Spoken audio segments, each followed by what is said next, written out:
Ang question ngayong araw ay,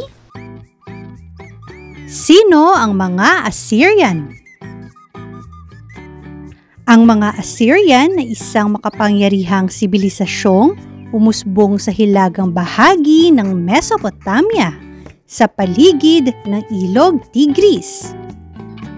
Ang mga lungsod ng Assur at Nineveh ang nagsilbing sentro ng kanilang imperyo.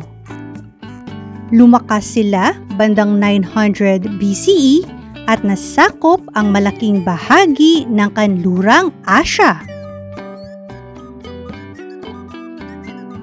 Kilala sila bilang mahusay na mandirigma. Ang kanilang hukbo ay mahusay sa organisasyon at gumagamit ng mga sandatang bakal, mga karwaheng pandigma at bihasang kawal. Naging huwaran sila ng mga sumunod na imperyo pagdating sa estratehiya sa digmaan. Pinamunuan sila ng isang monarkiya kung saan ang hari ang may pinakamataas na kapangyarihan. Isa sa kanilang pinakataniyag na pinuno ay si Haring Ashurbanipal na nagtayo ng isang aklatan sa Nineveh.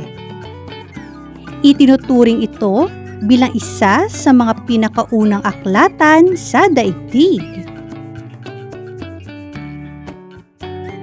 Ang ekonomiya ng Assyria ay nakaangklas sa agrikultura, kalakalan at tributo mula sa mga nasakop na teritoryo. Sila ay naniniwala sa maraming Diyos at itinuturing ang hari bilang kinatawan ng mga ito.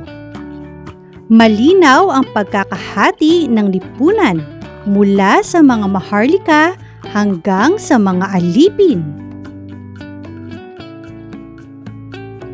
Malaki ang naiambag ng kabias ng Assyrian sa kasaysayan, kabilang ang mahusay na pamumuno, makabagong arkitektura at pagpapahalaga sa kaalaman. Bagaman tuluyang bumagsak ang kanilang imperyo, nag-iwan sila ng mahahalagang pamana sa mga sumunod na sibilisasyon.